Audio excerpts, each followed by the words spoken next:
right, we've come to the end of the matter, and this is my last show for the week. In theory, we may be on tomorrow, but that's still up in the air at this point.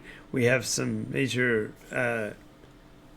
notifications coming out next week on Tuesday, which is Nycos Newsday, so watch out for those.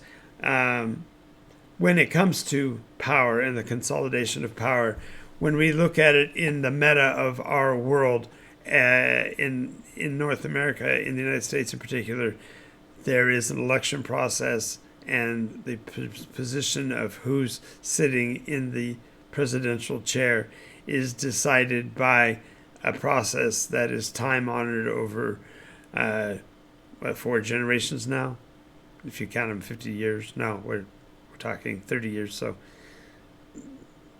a dozen. The whole point is that I'm trying to do the math in my head, and it's not working this early in the morning.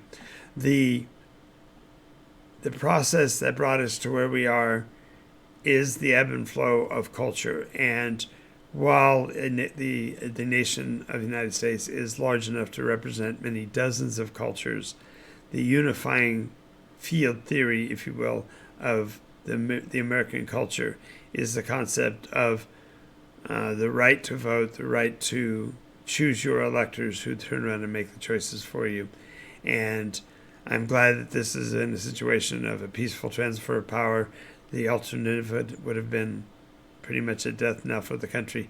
But I don't know, really, if you look at my orange and black markers moving up and down, liberty and happiness, that's what these represent.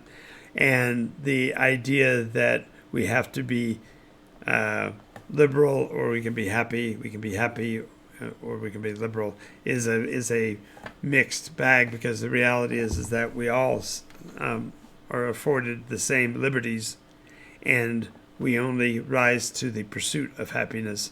And so therefore that in itself is a work ethic, and one which I personally embrace. So the end of the matter is unifying your cultural leadership, unifying your national leadership, unifying your personal disciplines.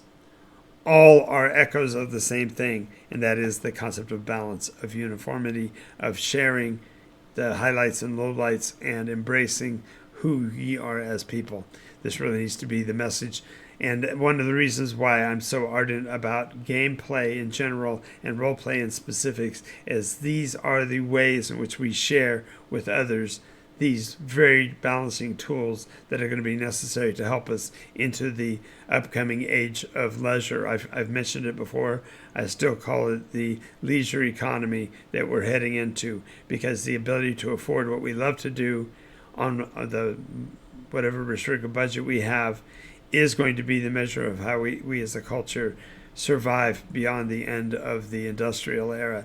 So, having said all of that and pontificated, I'm now going to get off my soapbox, and we're going to go on with the rest of our day. I want to thank you for being here. If you like what you've seen, bless you, and follow us, subscribe. If you didn't like what you've seen, thank you for the time that you've invested. I greatly appreciate that you were here at least, and I hope to see you in the next episode of the Game Master's Guide. And I will